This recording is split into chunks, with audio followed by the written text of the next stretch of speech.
Shadow work is discovering, accepting, and owning parts of yourself that you've rejected in order to feel like you belong. The parts of you that are wild, unconventional, labeled as too much or not enough. You deserve to discover who you are without all the stories and masks that everyone in your life has put on you. You deserve to step out of this smaller version of you that you've sculpted to feel safe, accepted, and loved. And most importantly, you deserve to experience the feeling of being whole and aligned with your true self.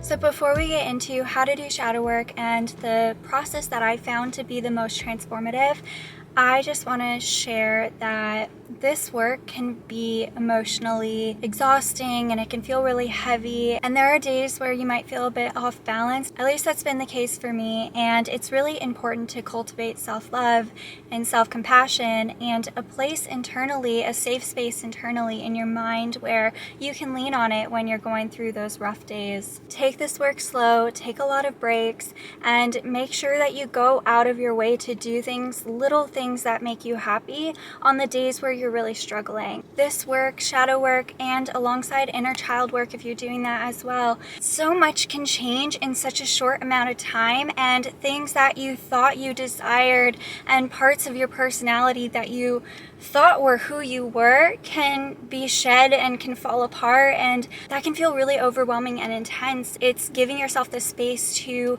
come back home to yourself and to know that everything that you're going through, everything that you're losing, and everything that you're gaining is going to be more in aligned with where you're supposed to be and who you're supposed to be. Questioning your reactions, patterns, and thought loops is the best way to discover your shadows. I know this can be hard to look at, but it's so important for you to be honest with yourself and allow yourself to see everything, absolutely everything that's hiding within. Pay attention to how you judge others. What do you judge others for? People and situations that rub you the wrong way are mirrors showing you qualities and traits that you've labeled as bad and probably stashed away into your shadow. Those are things that you haven't accepted as being a normal part of the human experience.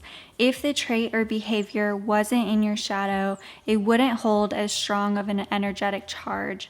It wouldn't bother you too much, and you'd be able to brush it off pretty easily. For example, I judge people that are extremely confident and have loud, outgoing, amazing personalities because growing up, my main label was the shy, delicate, soft-spoken, quiet kid.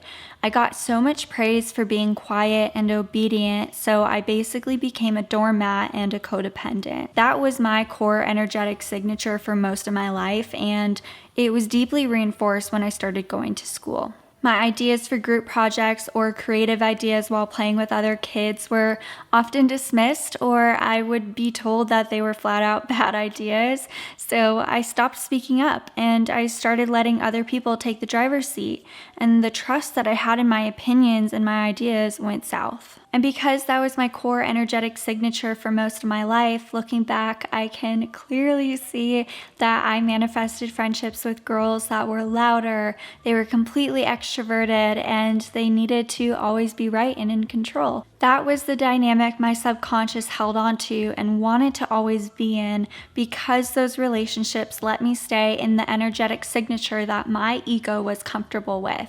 That dynamic made me feel safe. Now that I'm older and discovering what my true self looks like, I've learned that I want to be more independent and more confident. But because I haven't fully owned this part of me that's worthy of being a leader and speaking my ideas out loud, I judge others that are extroverted. With that being said, another tip is to think about your own core energetic signature. What are the labels that you've accepted and you live out, and what's the opposite of it? Do you have judgment around those opposite traits?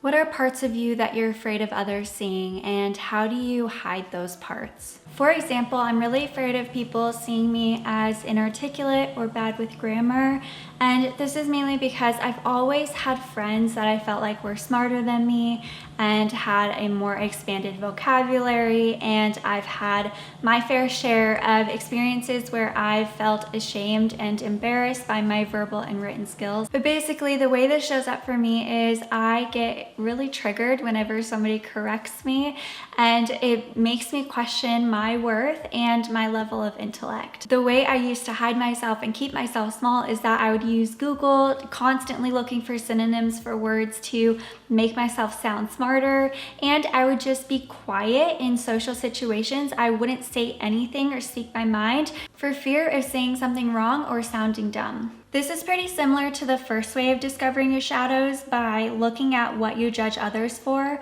but what emotions have you labeled as bad?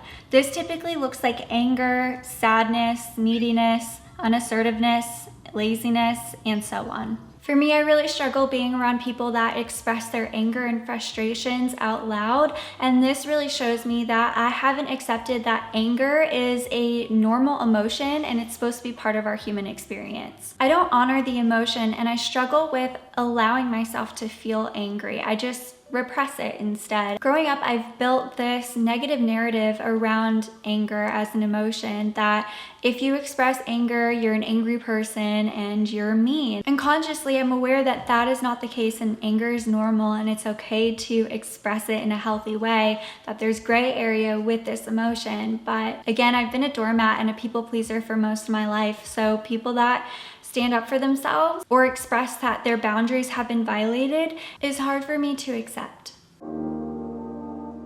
Integrating your shadows is basically bringing your shadows into your conscious awareness so you can do 3 things.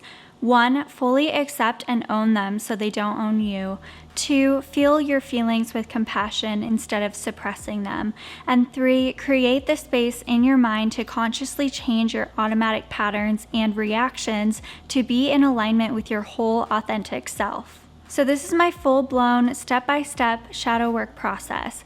First, I focus on becoming aware of a shadow that's showing up in my life by journaling about my triggers, my patterns, reactions, and judgments, specifically the ones that have been showing up recently. Then I meet my shadow in meditation and I give it what it needs, which is typically a deep emotional somatic release. And then I acknowledge the fact that this shadow has served me in some way and it's kept me safe. Once I feel that the energy around my shadow has changed from judgment and shame to compassion and understanding, I then imagine myself holding hands with my shadow and showing it its new role in my life. And lastly, I somatically feel my shadow merging with me and me accepting it with open arms. After my first meditation session with my shadow, I journal about how it would look and feel to accept this hidden part of me and bring it into my life in a healthy and respectful way. I basically create an action plan for integrating my shadow. So for example, with anger being in my shadow, I journaled about how this emotion isn't bad. People's reactions may be bad and inexcusable, but feeling angry, the emotion itself, is not bad. And then my action plan is that whenever I feel angry, instead of running away from it, I need to lean into feeling it through my body instead of through my head. And then I asked myself a couple of questions. I created this list to help me with my own anger and to keep me accountable to respect my needs and speak up if someone has crossed a line and hurt me in some way, since I am a people pleaser and it's hard for me to speak up when something like that happens. Do I need to set a boundary here? Do I need to speak up about something? Does something need to change? And what does that change look like? Or do I simply need to lean in, feel it, and accept that it's there and then let it pass naturally? Those are the questions that I ask myself.